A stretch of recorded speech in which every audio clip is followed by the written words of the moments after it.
ఒకవైపున దేశంలో జరుగుతున్నటువంటి యాక్టివిటీస్ ఒక ఎత్తైతే ఇంటర్నేషనల్ ఆస్పెక్ట్‌లో మాత్రం చాలా కీలకం.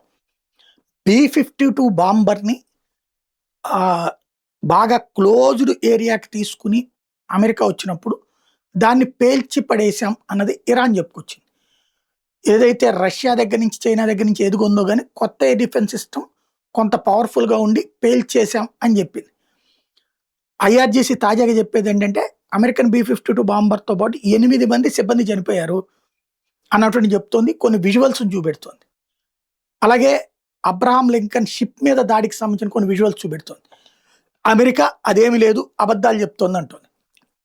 ఏది నిజం అన్నది ఎవరిని జడ్జి చేయలేము. కానీ బి-52 బాంబర్ కూలింది అంటే మాత్రం ఎయిర్ డిఫెన్స్ సిస్టమ్ ద్వారా మాత్రమే సాధ్యం. అది కూడా రష్యా వాళ్ళ S-500 లాంటి దాని ద్వారానే సాధ్యం.